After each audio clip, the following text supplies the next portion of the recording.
Comme promis dans cette petite vidéo, nous allons voir comment créer un projet sur Visual Studio.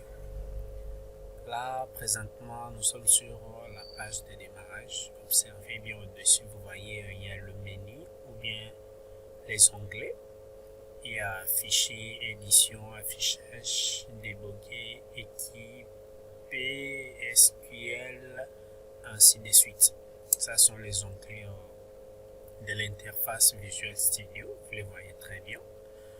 Lorsqu'on descend tout justement à ce niveau ici, vous voyez qu'on a bien mentionné Ultimate Team 2012, c'est-à-dire c'est la version de Visual Studio que j'ai.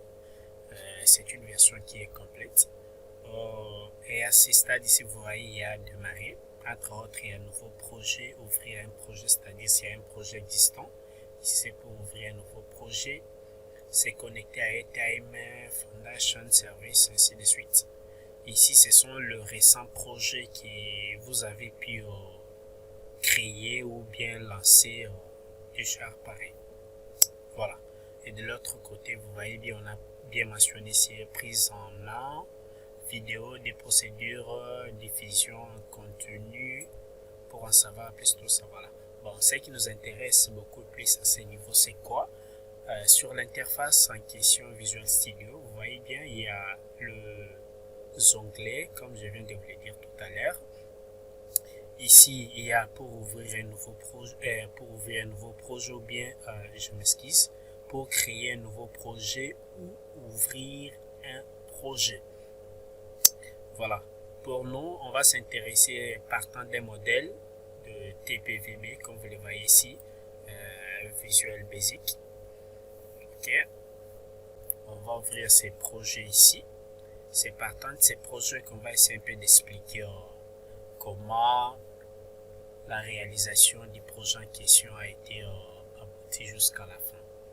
Une fois le projet lancé, vous allez voir maintenant, on atteint ici préparation de la solution en cours. Vous devez d'abord attendre, sans toutefois oublier que nous sommes sur Microsoft Visual Studio. Vous devez attendre la solution qui est en cours jusqu'à ce que la barre de recharge va totalement se relancer et vous afficher l'interface de votre projet que nous avons lancé, qui est le TPVB. Alors, on va voir comment on va expliquer en détail partant de ces projets, voir leur réalisation, ce qu'on a pu utiliser comme outil, comme objet et les propriétés manipulées pour réaliser le travail. Voilà, c'est à partir de là que chacun de nous saura comment créer un projet sur Visual Studio. C'est trop simple, comme vous voyez seulement ici, on vous a bien mentionné ici un nouveau projet. Une fois cliqué là-bas, les procédures sont trop simples et vous créez un projet. Vous allez voir ici avec nous, en attendant que les projets puissent d'abord être chargés complètement et qu'ils nous affichent l'intégralité ou les interfaces. Patientons un peu parce que les projets puissent se relancer. Vous observez bien, ça nous a pris du temps. Essayez un peu de compter combien de minutes ça nous a pris pour réaliser, pour afficher l'interface que vous voyez devant nous. Alors, là, nous sommes sur l'interface de Visual Studio, précisément Visual Basic. Voilà, parce que c'est l'environnement qu'on a pu un peu réaliser le travail en question. Observez, il y a les onglets là-dessus. Tout justement à gauche ici, vous voyez, on a écrit boîte à outils. C'est là où il y a les différents outils que vous pouvez utiliser pour réaliser le travail. De l'autre côté ici, vous voyez bien, on a bien mentionné ici explorateur des solutions. C'est ici que vous verrez la description de votre projet. C'est de ce côté ici que vous verrez. Entre autres, vous voyez ici, il y a des formes, il y a forme 1, forme 2, ainsi de suite. Vers le bas, vous voyez, on a écrit ici explorateur des solutions et en bas, on a mentionné propriété. C'est ici les différents paramètres pour votre travail. Admettons un exemple. Ici, vous voyez, on a bien écrit ici travail pratique. On a utilisé, je crois, voir quel est l'outil qui a été utilisé ici. L'outil en question que nous avons utilisé ici, c'est les labels. Observez bien sûr propriété, vous voyez si on a bien écrit ici label 1. Ça c'est un label, on a juste manipulé les propriétés, on a renommé label. Admettons par exemple, je clique ici sur boîte à outils, je vais chercher l'outil ou bien l'objet label. Je clique ici sur la barre de recherche, je tape label. Bon, inutile de taper, vous voyez vers le bas il y a label. Vous cliquez une fois, vous apportez celle-ci, vous placez sur votre forme.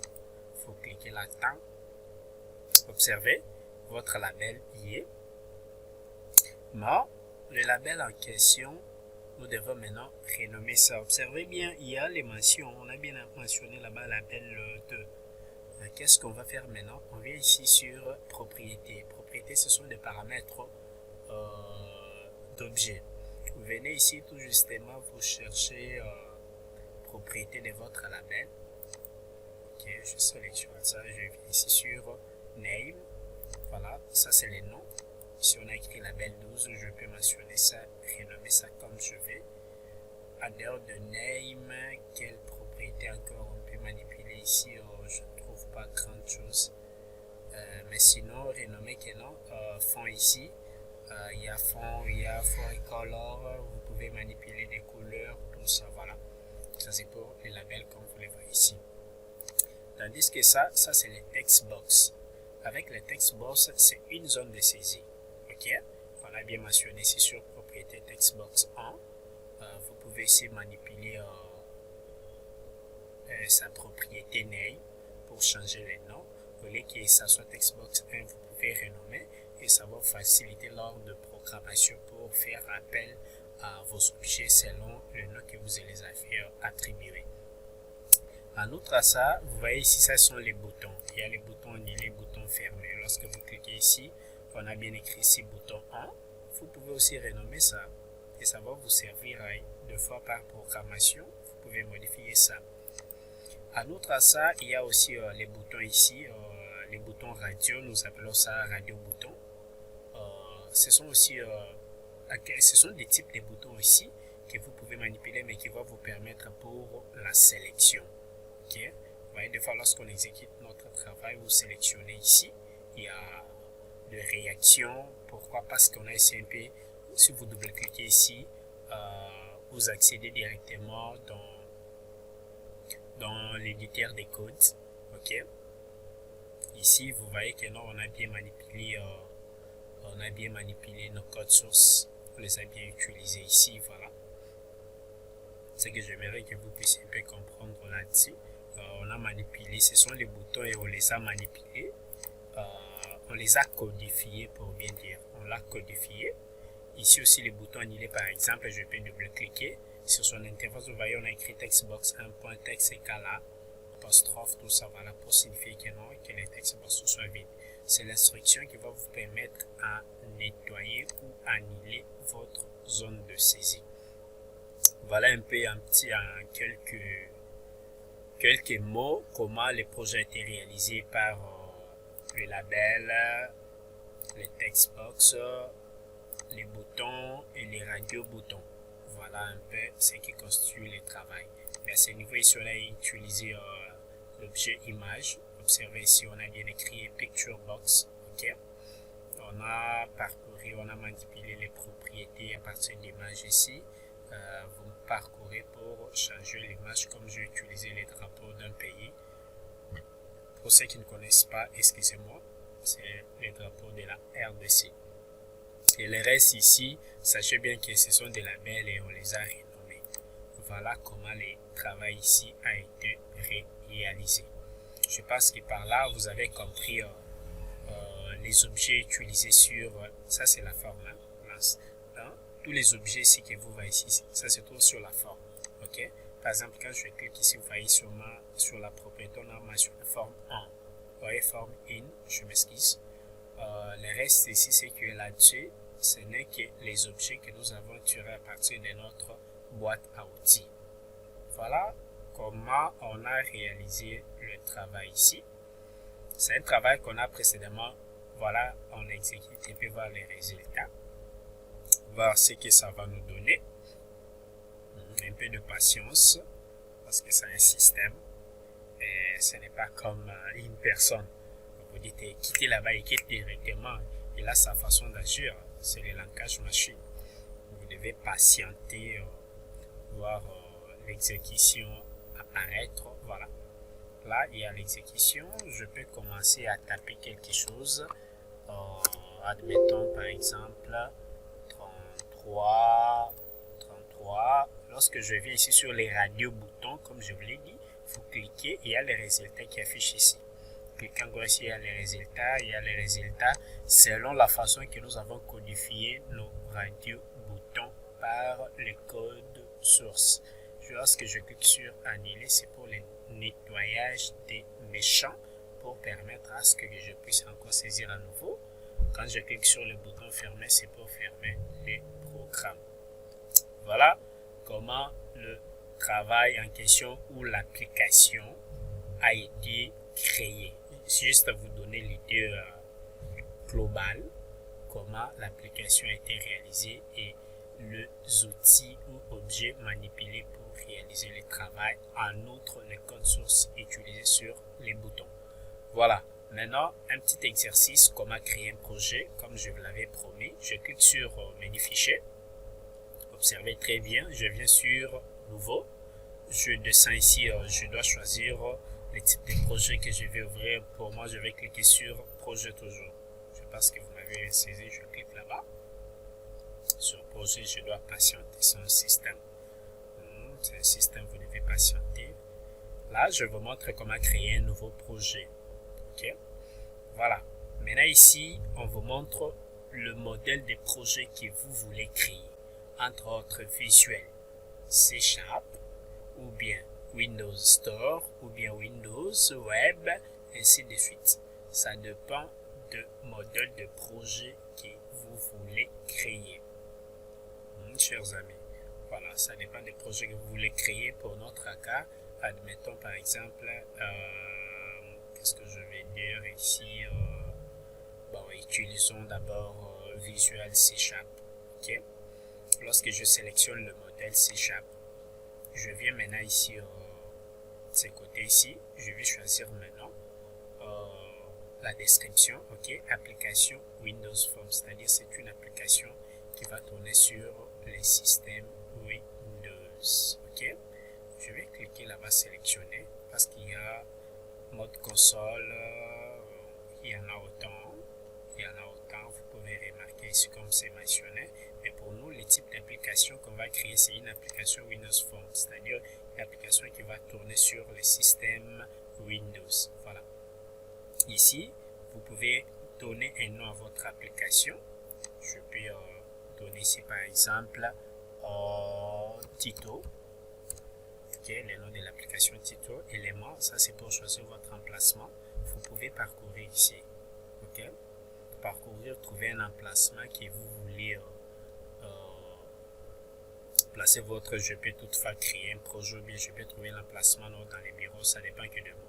Je peux créer un nouveau dossier que je peux renommer par exemple TP. Ok, TP, et je sélectionne ici. Je sélectionne là-bas et patienter, je sélectionne, merci. Voilà.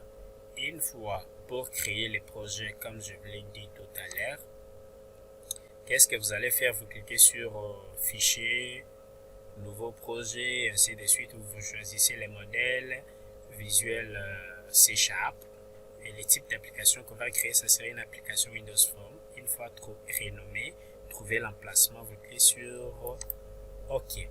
Une fois que vous cliquez sur OK, vous devez patienter et vous verrez que non, votre projet est bel et bien créé. C'est trop simple et facile pour créer un projet sur Visual Studio. Je pense que vous avez bien observé comment créer un projet sur Visual Studio. Et lors de la création, par défaut, vous avez déjà la première fenêtre. À vous d'agrandir ou bien réduire ça selon la taille ou bien l'affichage de votre application. C'est déjà un projet créé, je peux exécuter. Et par défaut, c'est avec la première fenêtre, vous voyez ici, forme 1. je peux renommer ça comme je vous ai montré à partir des propriétés. Vous pouvez renommer ça par les propriétés, je crois, name, tout ça. Voilà. Là, c'est déjà observé bien. Vous voyez, c'est déjà, admettons par exemple, c'est déjà un projet créé. Et vous pouvez aussi, avec ça, tel que vous le voyez par exemple, vous pouvez toujours avec ça, ok, compiler ça. Et ça reste comme ça et vous partagez ça sur des ordinateurs et ça fonctionne tellement comme ça, vous affichez. Et que non, ça c'est un peu, ce n'est pas vraiment beau à trop utiliser ou bien voir. C'est pour cela qu'il faut un peu créer un peu trop de design, tout ça, voilà. C'est pour cela, vous voyez, on a fait recours à notre modèle qu'on avait déjà créé. Voilà, c'est trop simple et facile à comprendre comment créer un projet sur Visual Studio. En tout cas, je vous remercie et prochaine vidéo, on va voir comment créer un projet sur Windows 25, c'est-à-dire on va créer un projet sur Windows 25, voir aussi comment on peut créer un projet sur Windows 25. Mais sinon sur Visual Studio, vous avez vu que non, pour créer un projet sur Visual Studio, c'est trop simple, vous voyez. Comme je viens de vous le dire, je peux répéter encore une fois. Fichier nouveau, voilà, vous sélectionnez tout ça, c'est un peu ça. Merci, bye, prochaine vidéo. Sinon, n'hésitez pas de vous abonner sur la chaîne pour rien rater de nos tutos. Cliquez sur j'aime et partagez la vidéo si cela ne vous dérange pas.